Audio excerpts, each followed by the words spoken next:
Okay, so Carmelita Reyes. Okay. And so, welcome. I wanted just to take a quick pulse of the room. I sort of met various people.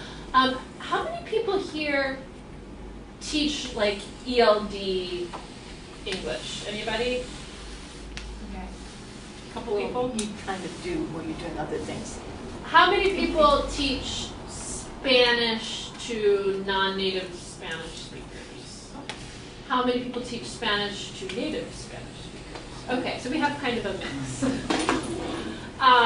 And I will argue that all of these jobs are very related, and it's actually really rare that we have people from all those groups in the same room. And so, welcome. I'm going to talk a little bit about who I am, what I do, and how I got here, and about my school. And you can feel free to interrupt me, and I will take questions, and I will go off topic if that's where the interest of the group lies. I was asked to talk about language. Oakland International is a public school, an Oakland Unified School District. We opened 5 years ago. And we serve a population of newly arrived immigrants from who are either brand new to the country or have immigrated within the last 4 years and still need to work on their English language development. Most students, we are their first school in the United States, and they stay with us. Some people think like we're a newcomer short-term program, but they remain with us until they graduate. We have students from 31 countries speaking 29 languages. If you know Oakland, we are actually near Oakland Tech in the Temescal neighborhood, the old Carter site, which if you know Carter Middle School that closed a number of years ago. That's where we are housed. If you go to union meetings outdoors. So we actually have a really radically different way of teaching language, and so I will talk about that as well. About a third of our kids are refugees, and about a third come with gaps in their formal education, and those gaps may be a couple of years, they may be decades. You know, like I went to second grade in my country. We have a lot of kids coming from Central America with that sort of story. Y'all probably service some of those same kids.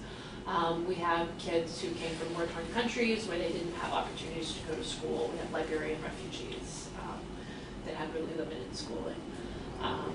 Getting a lot of kids recently out of Burma. Limited schooling. So anyway, it is an interesting place to work. I invite you to come by. We have open classroom policy, so just let me know that you're coming and we'll set you up in a classroom and get to hang out.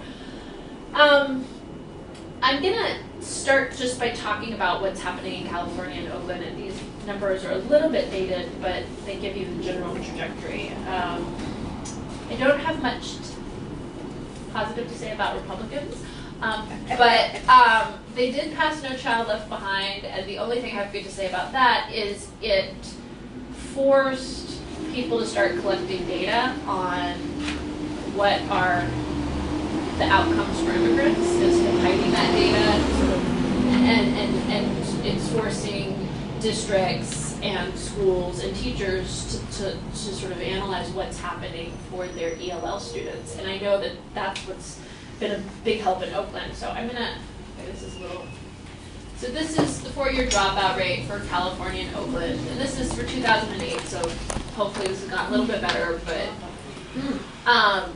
yeah, it's pretty devastating. You know, we're losing a quarter of our Hispanic students. And actually the dropout data is getting better. If you're teaching at the high school level, that all these kids have these codes now that follow them, and if they don't get picked up by another high school, you know, they say, oh, I'm moving to Antioch, and then they never show up there. And so that data is starting to get collected, and so our dropout numbers in the next few years are going to be a lot cleaner, and I think they're going to be bigger, because right now we're reporting, oh, they're moving to Fremont, and yeah, they never go there. They never go there. But, you know, really, Hispanic population, at least in California and Oakland, it's not good what's happening to them. there's some Casey passage rates. So Hispanics are underperforming everyone except African Americans. And that's true in the state of California. It also plays out in Oakland for both math and English. Oh, Casey. Exit exam. It's a high school exit exam. Okay. Yeah. So those ones who are passing, 72% are passing it? 72% are passing math, 71% are passing English in the state of California.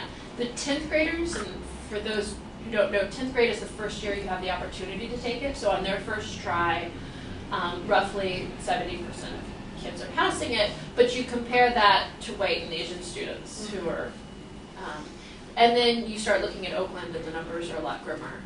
What is the top versus the bottom? The top is California, and the bottom numbers are in Oakland. So roughly 50-something% in Oakland.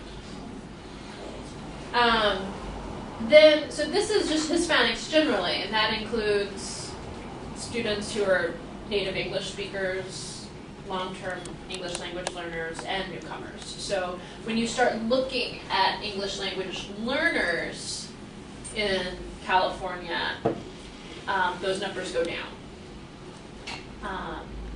And, you know, even poor students outperform English language learners. So I have a question. When it says EL students, is that students were classified as EL like back in kindergarten? Or So it is everyone who has not been reclassified. So if you pass proficiency tests, so even if you spoke Spanish growing up, once you get reclassified, those are different groups. So these are everybody who has not been reclassified. They stuck in intermediate. Yeah, and there are a lot of kids who get stuck at intermediate. So poor students means Economically. So, but they're also part of the poor category. I mean, they're A just lot some of the EL category. kids are poor and Yeah. don't speak English, and they have a lot of these weights in their backpack holding them back. So I think I will say that the trajectory is good, and let's just take, let's look at this. So in 2001, Hispanics were passing English at a 48% rate. In 2009, we're getting to 71%. So the trajectory is quite good. English language learners in 2001, 28% passage rates. In 2009, you're getting 40% passage rates. This is also happening in Oakland, so we've sort of doubled our passage rates. They're still abysmal, but the trajectory is good. I also, in getting to this point of intermediate kids, I go recruit students at the 8th grade. Often, nobody is recruiting these kids. Nobody really wants kids who don't speak English. It ruins all your test scores. At least in Oakland, we have Spanish, Vietnamese, Chinese, and Cambodian are the only languages anything gets translated into. And so if you speak anything else, well, you're out of luck, or your parents are, if they're trying to help you navigate schools. And so I go to the 8th grade classrooms for English language learners and talk about the school and what we offer, and I bring kids from different language groups to help translate. And at the back of the room, inevitably, there's 3 boys, and I say, "Where are you from?" And they're like, "I'm from Oakland." And I'm like, "Really? Oh, what you doing in an EL classroom?" And I'm like, "I don't know. I've been here since the beginning of time." Like, "Did you go back to Mexico and for a couple of years?" No, I've been here the whole time. You know, I went to this school and that school, and they're in 8th grade, and they're in the back of this EL classroom. And really, the issue is they can't read well. Yeah. And there's a lot of confusion. You know, if this was a white child or a black child, they would have been getting reading remediation. But because they're an EL child, they're like, "Oh, they just need more ELD," instead of they need more reading. And that's a real problem, and why kids get stuck. You know, they're repeating intermediate after year because they're not passing proficiency exams because they have a reading issue, not because they don't understand English. So I've definitely seen that trend play out in Oakland in classrooms. And that continues at the high school level as well. And so sort of a grim statistic. So these kids who never get reclassified, we looked as a district at all the students who graduated in 2007, or not even graduated, who were in the 12th grade class of 2007. And a third of these, so we had 100, what did they say? 308 English language learners in that graduating cohort. A third of them had been English language learners since kindergarten and never gotten reclassified. So you've spent 12 years in Oakland public schools supposedly learning English, and in 12 years you never learned it. That seems a little doubtful. It's not that you didn't English, it's that you didn't learn to read and write. Yeah. And so this is a problem that our school was sort of mandated to fix. And we've totally figured it out. And that other ELD programs in the district have been challenged with also addressing. And I think some progress has been made. But it is a challenge because some of these, it's an entrenched problem, and you probably have colleagues that have done the same thing year after year and have never changed their practice and are not examining why is an 8th grader sitting in the back of my room year after year after year who seems to speak great English and is not advocating for different programming. So this is a complicated problem.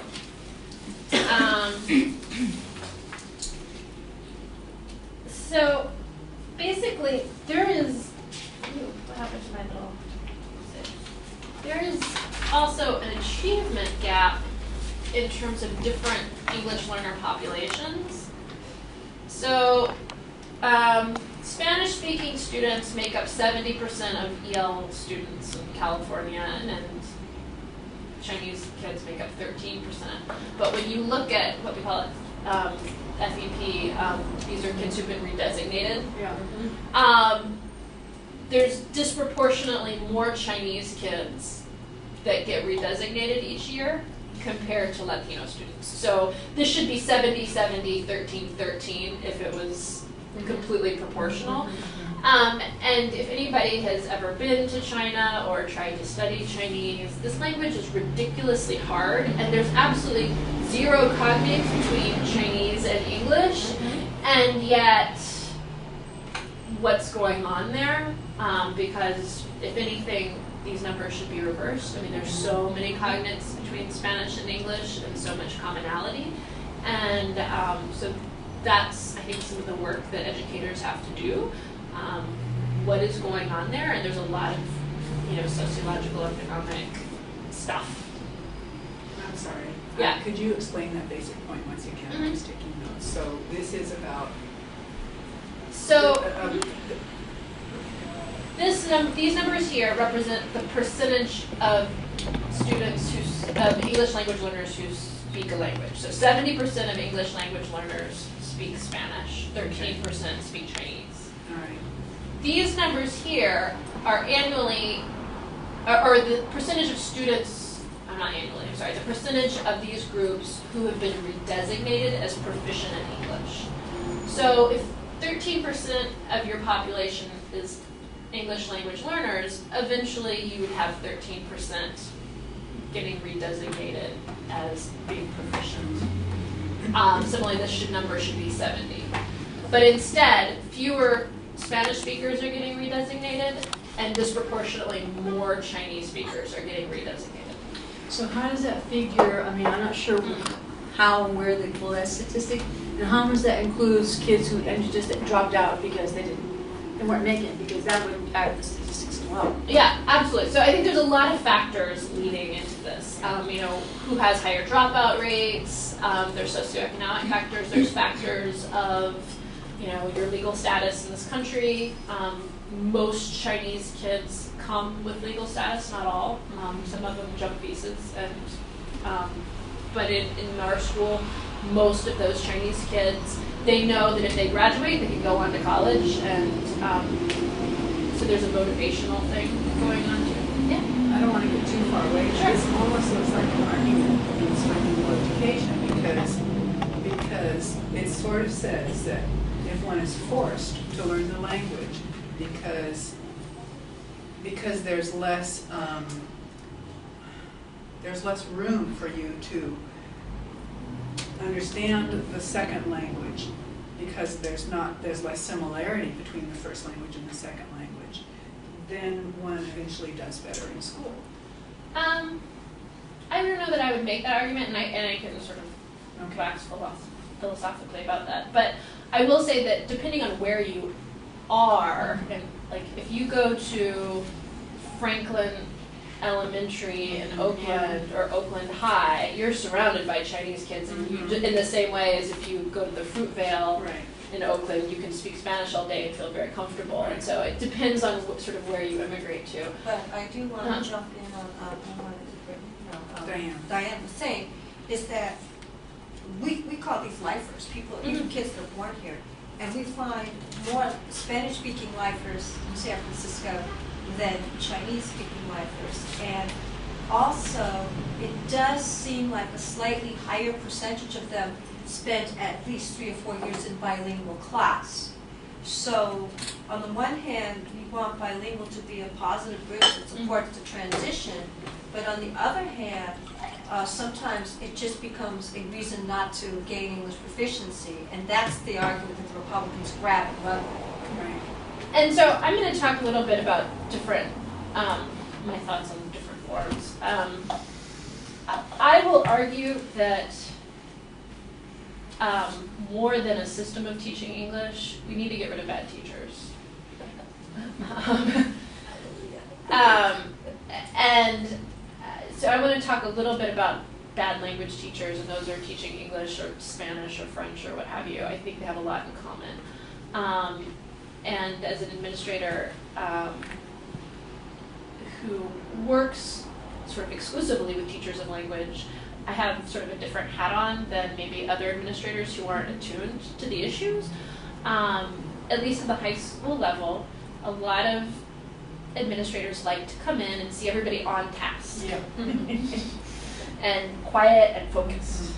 And students who come from other countries, by and large, have come from countries where you are on task and quiet and focused, and you sit at your desk and you take some very hard exam at the end of the year, and you don't, there's no cooperative learning in China, by and large, although that's changing. And you memorize a lot of stuff, and maybe you pass, maybe you don't, but you're very quiet, and that sort of gets you through your day.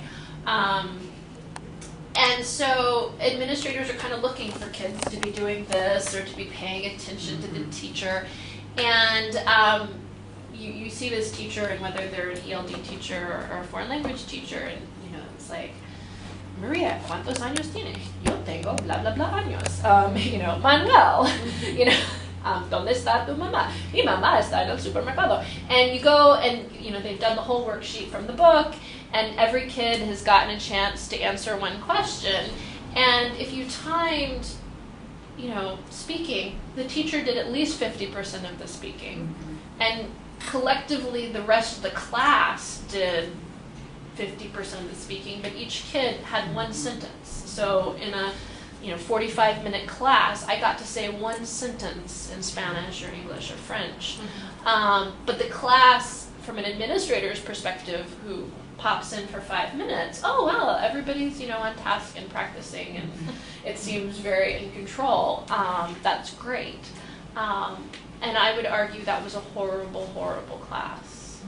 If I only got to practice one sentence in Spanish every day, I would never learn that language. And then we're surprised, why are kids not learning English or these foreign languages?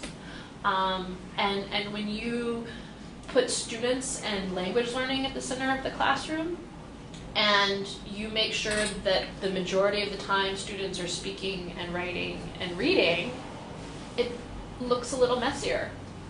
I mean, it is messy. Kids are sort of, they're having a conversation. Maybe it's not about what the teacher told them to have a conversation about. And I'm like, they're doing it in English. That's great. I mean, that's the first step. When they're silent, they're not doing anything.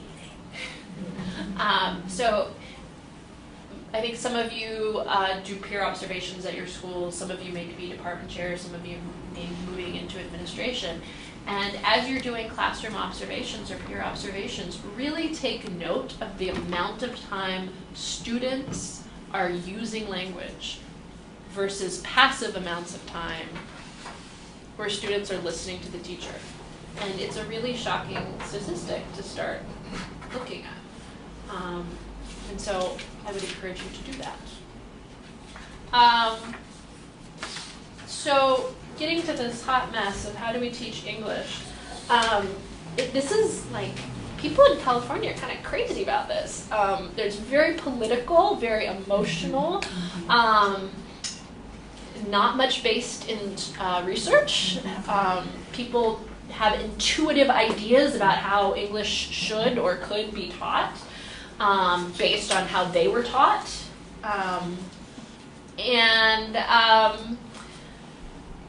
I came to this work very much through a back door. I'm not a linguist. I'm kind of embarrassed to admit that I was a Latina who was not even very political about this issue.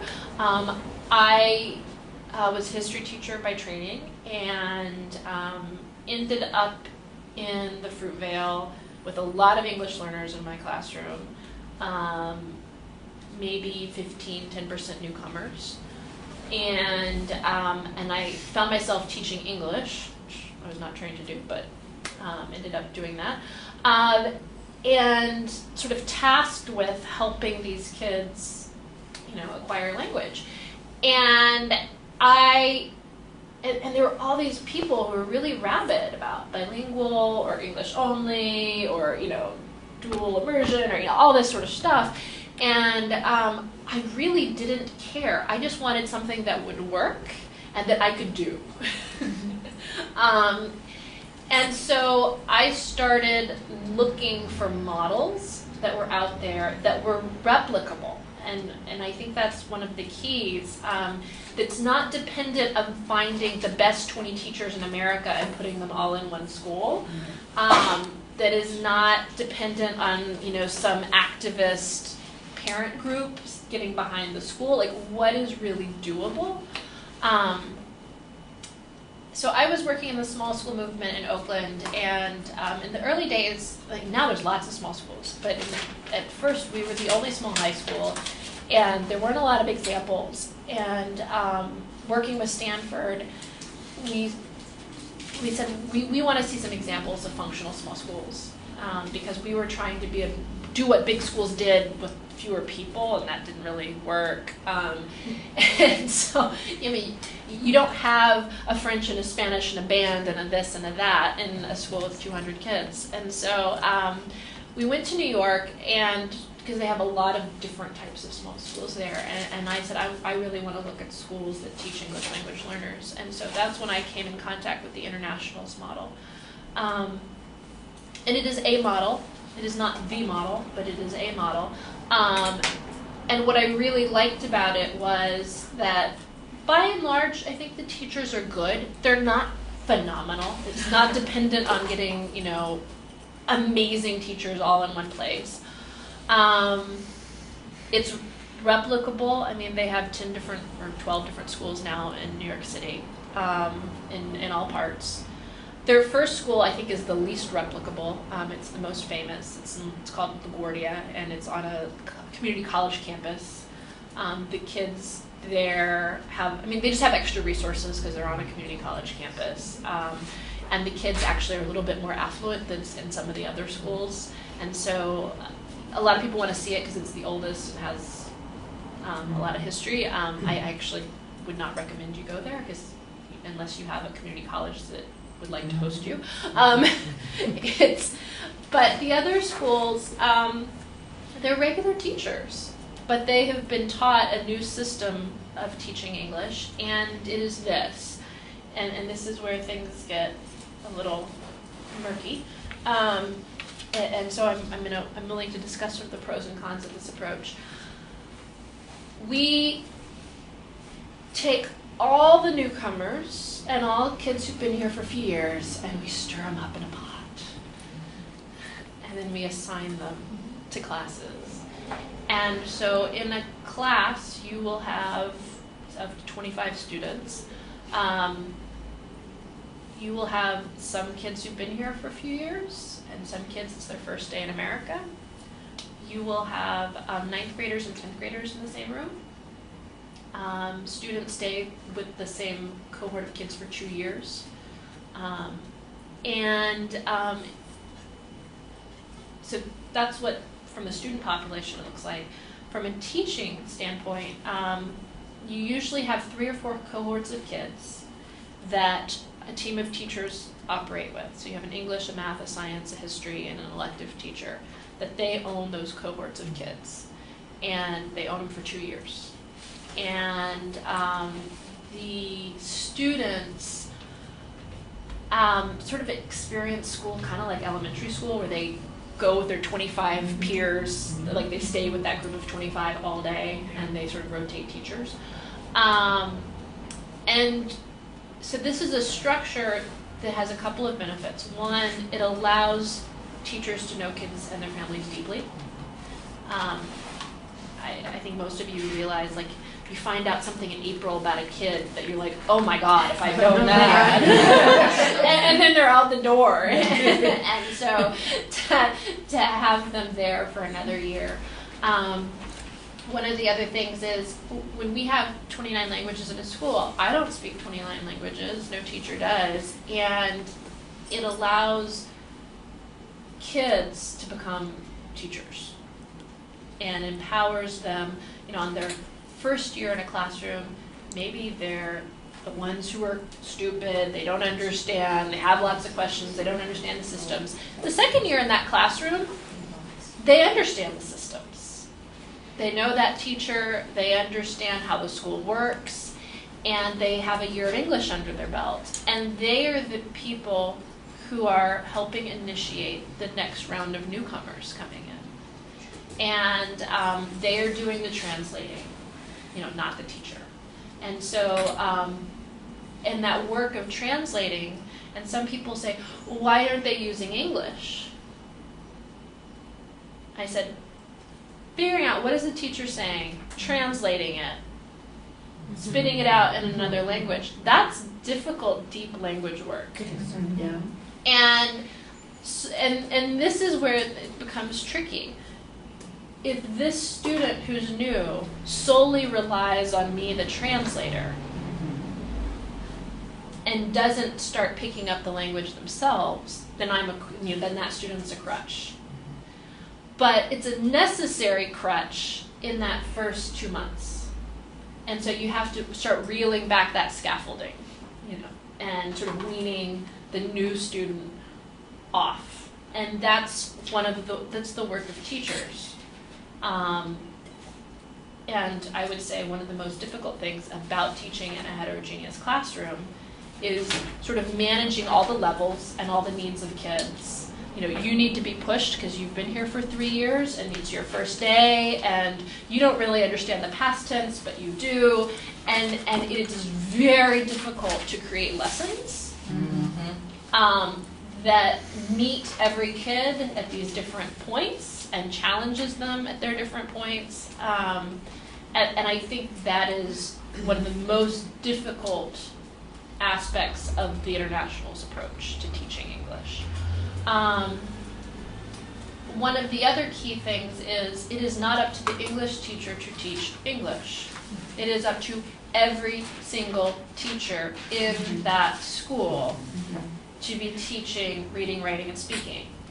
If you are the science teacher or the math teacher or the PE teacher, you are having language objectives and getting kids to journal about their physical activity that day or their nutrition, and and do think pair shares.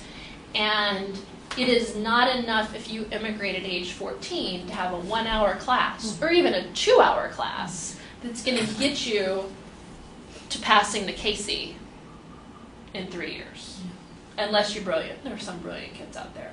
And so it is much more of a group approach of everybody in the school, every adult is doing the reading, writing, thinking, sort of ELD type work in their content area.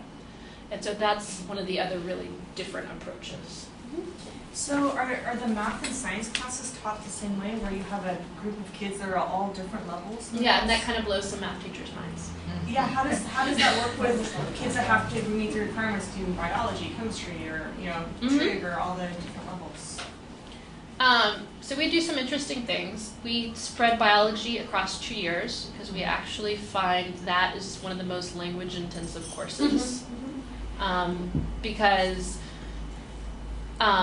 like example in history, if you're looking up World War II and you're like, what is my teacher talking about? And you can look up world, and you can look up war, and you can look up the number 2, and like that phrase will make sense to you if you have a bilingual dictionary. Looking up mitochondrion, if you've never taken biology before and then getting the translation in Chinese or Spanish, well, that doesn't mean anything. And so biology, you're teaching these new concepts at the same time as you're teaching language structures, and it's really hard. So we split that over 2 years. Math at the 9th and 10th grade level, about a third of it is learning the language of math and the language of Casey math. So we have kids who come from China and they're like, oh, we did calculus. I'm like, really? Can you do this word problem? Oh, no? And they get very upset that we're pulling them back to more basic math. And I said, we want you to spend a year, maybe 2, learning this language of math. And then we'll send you to community college and you can do advanced math out the wazoo, but you need to learn the word for, I mean, even, addition and plus are the same thing. Or times, multiplication, product, the same thing. And they get very tripped up in the language of math. And so we spend quite a bit of time teaching that. And then sort of pushing kids on if they're ready to be really advanced. So if you don't have the class that they need, they will go outside to Laney So or somewhere. we do have probably 10% of our kids take some Laney classes. Is there a focus on technology and using cyber high courses to get those students who might be a little more advanced? Cyber high is a hard thing to do. We've had some fairly advanced kids sort of struggle through it. It's really made for English speakers. We do a lot of technology. Those are the 2 areas that our kids come with deficits, English and technology. And, at least half of our kids have never touched a computer before they've gotten into our school. And so we're teaching them how to right click and double click and, but we do, building websites, and so kids take 2 intensive years of technology classes with us. So, in terms of systems of teaching English, internationals is one approach. There's only one. I really like it. It works for most kids. You can go on the Internationals website, and they have all kinds of research, from Columbia and NYU and whatnot, looking at their data. By and large, kids actually outperform New York City students in terms of in terms of their graduation rates. And the tests that students have to pass in New York are no joke. We have Casey for English and math, but in New York they have a Regents in biology, a Regents in American history and world history, and it's quite a rigorous, hurdle jumping. So it is a method of teaching English. It is difficult. Trying to translate what they do at New York to Oakland and to San Francisco, where we have a sister school, with a third the financing is quite a challenge. And so you'd have less PD time, you have fewer coaches in the school, if at all, and my peers in New York, they have an English, a math, a science, and a history coach for their small school. And I was like, I don't even have a counselor. And so I will say it works really well when you have lots of resources, but it does work even with the scarce resources that we have in California. I actually believe that there are other models that work, whether it's bilingual or English only or whatever. I think it's more important to have a system, have teachers train in that system, have teachers who want to work in that system, and who are good. Yeah. So I guess my question is, how does working with that model, how do you either take the model and bring it into the elementary school, you know, or get them ready? Because I'm hearing that mostly you got newcomers in the program, but we get newcomers too. So how do we take some of the good things of the program and put it at, you know, kindergarten, first grade, second grade level, so that kids are getting in and getting, because supposedly by the time they're in third grade, they're already, you know, leaving intermediate and then early intermediate and getting to advanced. They're supposed to be doing that all in the primary grades, and that's not what happens for so many of them. They get to intermediate and then they don't move. And so how do we get that model in early so that they're not getting to middle school, high school, and our kids have been there, they're not failing out? How do we change early education? I actually, and this is all predicated on having good teachers in the room. I feel like if all we do is teach kids how to conjugate verbs and we don't get kids communicating, eventually, I mean, if you look at, I have a baby at home and he's babbling and he makes all kinds of errors, and eventually they will self-correct. You know, he will get verb tenses. I am not worried about it. But if I'm not using advanced vocabulary around him, he's never going to learn the advanced vocabulary. And if I'm not exposing him to advanced concepts and interesting things, he will never learn those. And I think there's a lot of hang-ups in California of like, we have to teach this very discrete grammatical skill, and kids are left describing their clothes or where their parents are, and I'm like, who wants to talk about that? I don't want to talk about that. Rather than having richer conversations, you know. And I teach kindergarten, and so to me it seems that one of the basic tasks is to understand, to get the children to understand that number one, communication is that's the function of language, whatever language you speak, and that in a classroom where we're very goal-oriented and focused on individual, teaching each individual, and it's all teacher-centered, it's not going to work for me. They have to learn how to work with each other, and they have to learn social skills as well as language skills. So sometimes the approach of that people would prefer I take really doesn't work for me, because I can't, when I have to focus on test scores is really rough on us, because it doesn't allow for the transition of those developmental years that have to happen between a child entering school at age 5 and being able to write a paragraph at age 8. So I think there's some creative things you can do even within sort of the confines of, you know, if there's a standard or, you know, an expectation that, you know, all students this week are going to be able to describe their articles of clothing. You have to find a way as a teacher of making that interesting and meaningful for kids. okay. And so, you know, most of my kids live in Oakland, and they're pretty poor, and they have a lot of, there's a lot of danger and problems in their community. And so we get kids assaulted on the bus all the time. And so I said, okay, here's a picture of the person who assaulted Malcolm on the bus. Okay?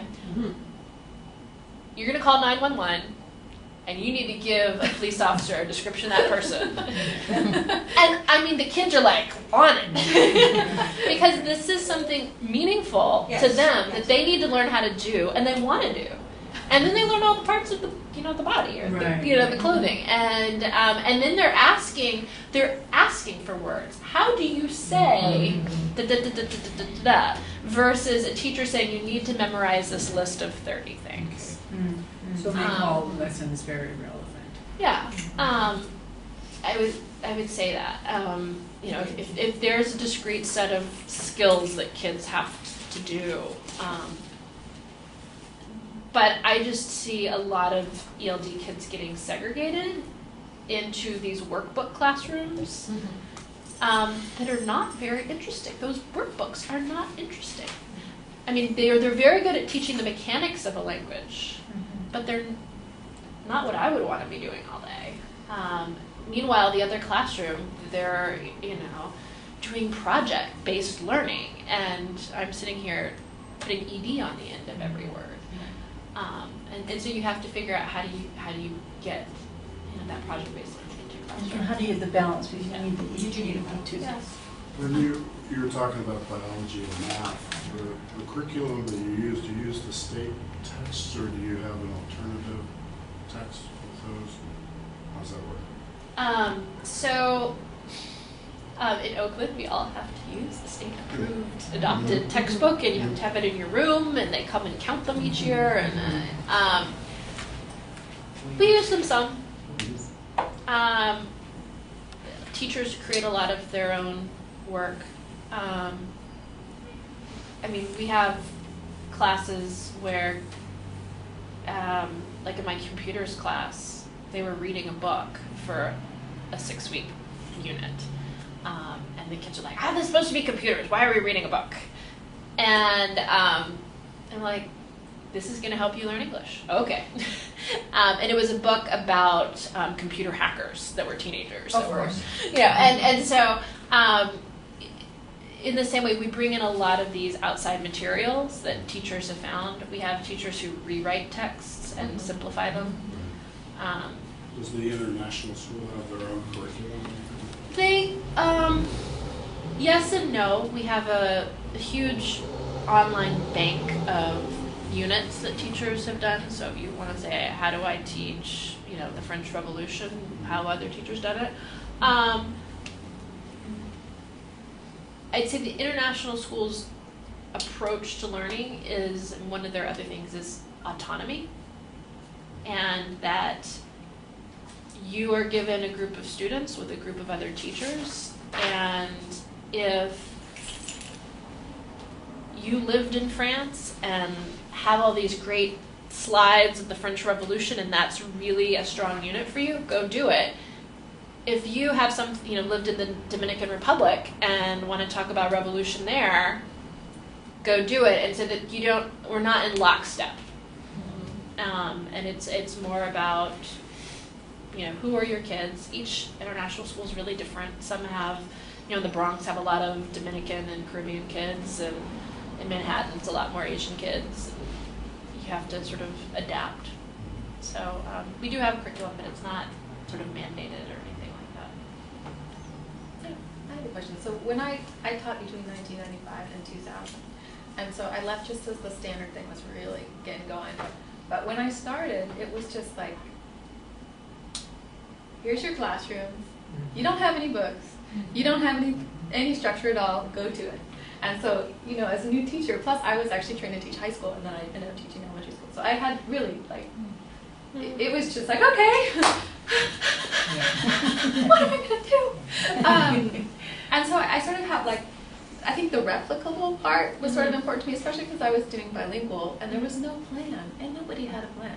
I think that was there was no plan. I mean, there's sort of guidelines about what you're supposed to do in the school, but then what we did at our school was different than what they did over there, it's different what they did over there, and it's there's finding that balance between, because I do think people have different strengths, and there's some things you're going to be, it's great to be able to be creative, but to have nothing there was so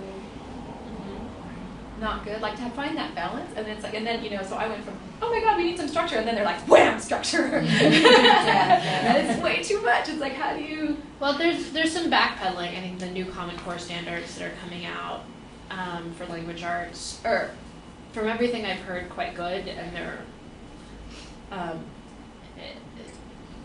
the state of California has standards that are like this long, and they're going back to being about that long. And these are the important ones. Right. So I think that's a good step forward.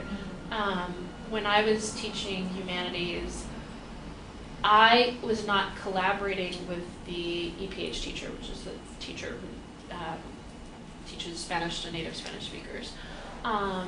And I was in the middle of my credentialing program, and I needed to, you know, observe and counsel, and he needed some observing and counseling. And so I started sitting in on his class, and I was like kind of horrified what was going on in there. One, I was horrified that we'd never sat down and like created some unified language to use, because he had about 70% of my students. And, you know, we were not using the same vocabulary to describe essay structures. And so he would say main idea sentence, and I would say thesis statement, and the kids were like, you know, assuming these are two different things. And so I was like, well, we've been teaching in the same school for 4 years, and how come we never had a conversation? It's because, well, they're usually departments that are set up really separately.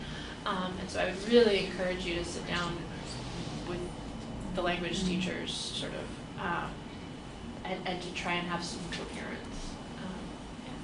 And kind of on that note, are the teachers at your school given collaboration time at all together?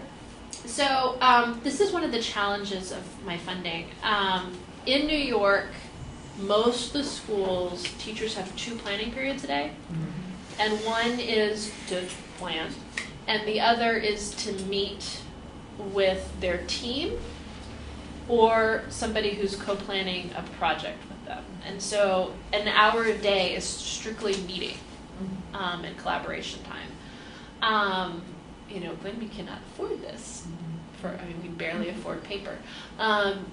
We do have, teachers have agreed on their own time to meet as a team after school once a week to take care of team business like case management and, you know, planning field trips and that kind of thing, and sort of the logistics of working together. And then on Wednesday we have 3 hours that we do PD either as a team or as a staff.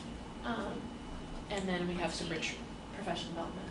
And then we have retreats at different points throughout the year where we do collaboration and unit planning. We have, and this is scary for some people, you have to present your unit out to your team for feedback. That's good. And That's scary. it is scary. It's like most teachers, nobody ever walks in the room. I mean, my first 2 years teaching, I had one person in my room for 30 minutes in 2 years. And so this idea that I'm gonna like show you all my lesson plans and get critique and feedback is scary for a lot of people. On the other hand, it's the only way you improve. So I don't want to run over time, but I think You actually have. How much time do I have? 15 more minutes. So I can continue talking or taking questions. I also, in here, there's a couple of readings, and I don't know if you're interested in like maybe doing a reading and then talking about it. Heterogeneity and collaboration. So this, I think, is like the most difficult thing about our school is like how do you support a heterogeneous classroom, and what that's and why we do it, as opposed to leveling kids, which is I think what 90% of schools do is level students. And the other reading is by a former teacher, then she was a vice principal of an international school, Kathleen Ruger. She's amazing, and her son teaches at my school now. And then there's a San Francisco, there's 5 core principles, and it goes in depth about the principles of internationals and why we have them. But I didn't know if maybe everybody would like to read the heterogeneity piece, and then maybe have, it's just 1 minute. And have a brief conversation about it. Yeah, the one page. It should be at the beginning, so they're all in the order of which the speaker. So it should be right here. We didn't mess up.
Maybe if you just turn to a partner and share out what resonated for you or what you have some anxiety about teaching in a classroom like this. Yeah, I think that will work. We're partner? Will you be a partner? Okay, everybody else. Yes, right away. I would just have scaffold.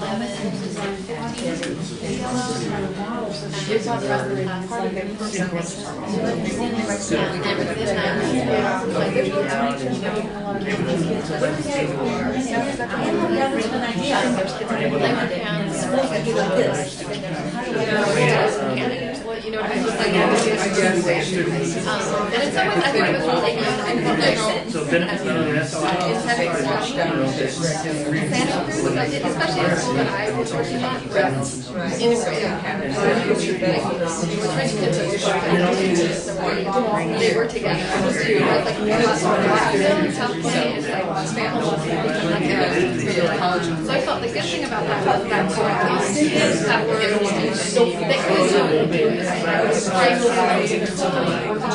they had a lot of what they done.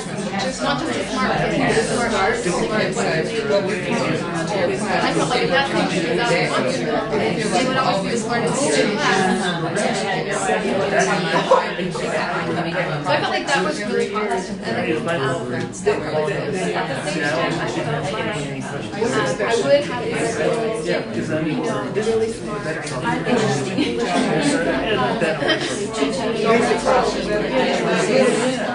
And to a fault, and definitely, and then like this part, and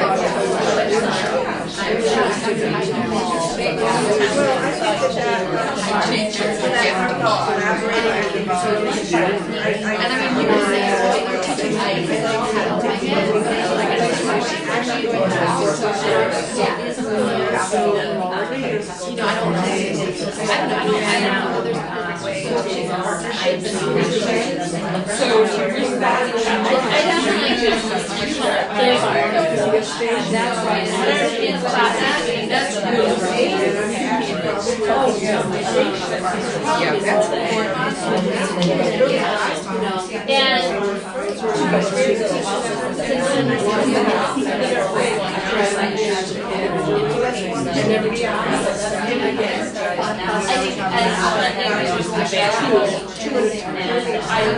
I try to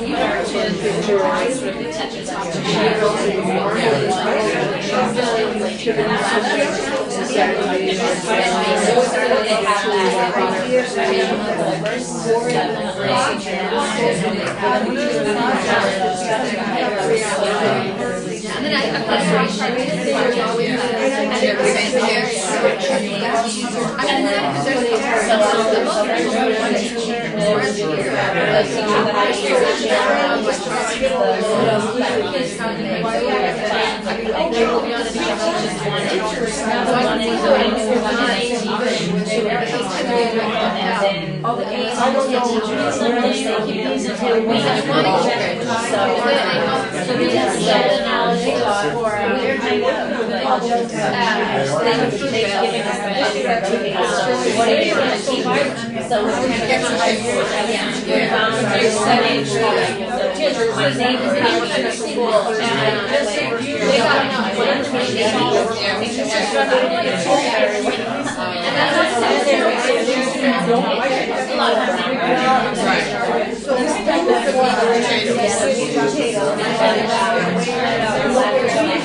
which kind of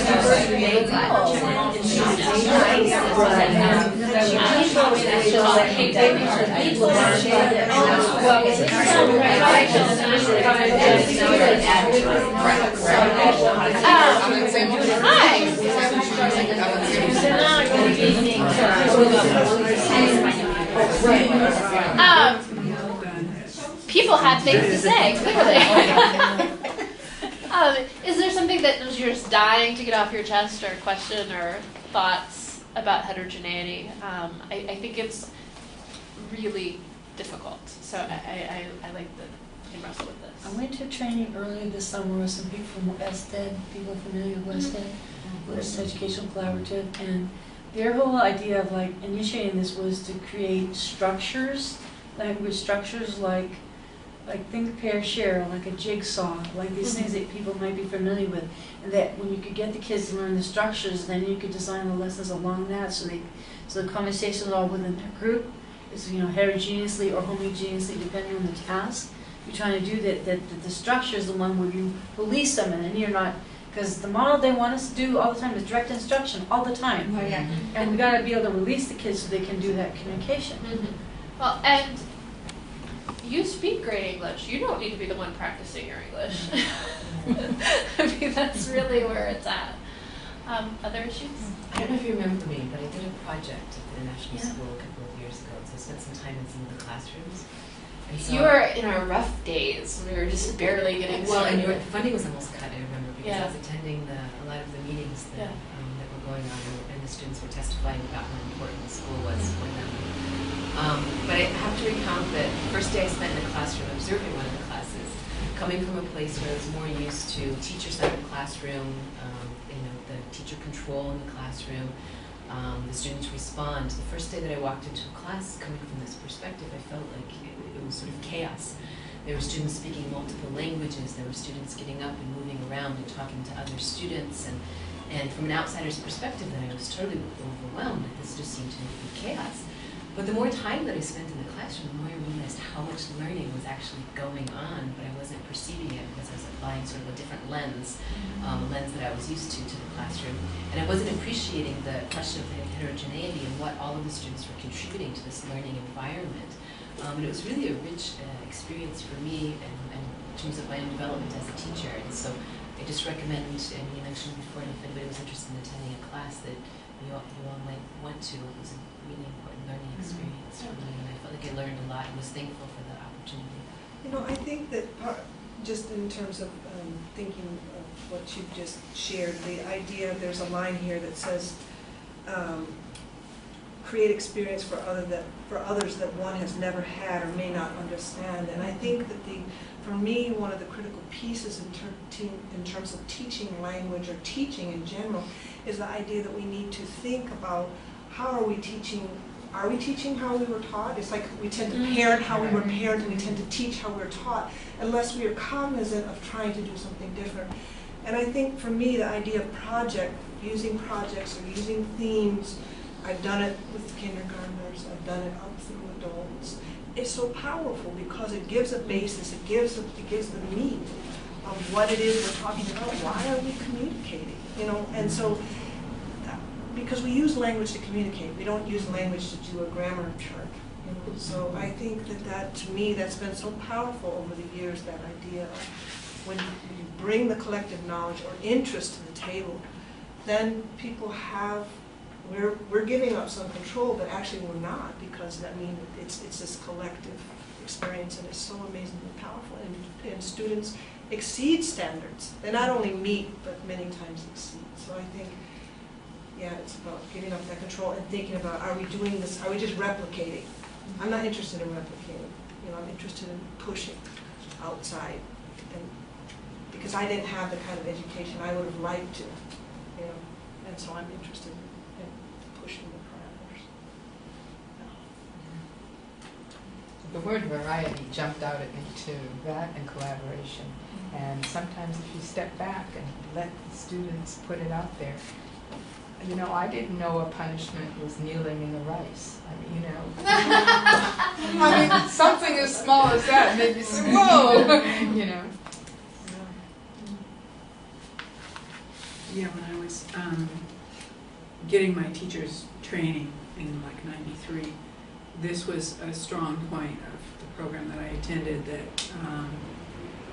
when children are set in groups, there's different tasks for them to perform, and each task requires a different strength. And so one is recording, and one would be organizing the materials, and so that children are able to, with varied, you know, skills, are able to perform well or less well in different, you know, depending on what task they have that day. So they have much more experience with feeling success and feeling challenged. I wanted to say one thing about the end of this.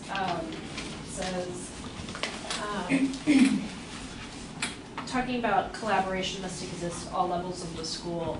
I was one of those top students. I didn't mind tutoring somebody, but I didn't want to work with them as a student.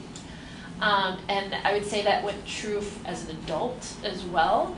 You know, if another teacher needed help, I was willing to help them. But if we were going to do a collaborative project, I didn't want to work with her. You know, I wanted to work with that guy who had his stuff together. You know, so yeah, exactly.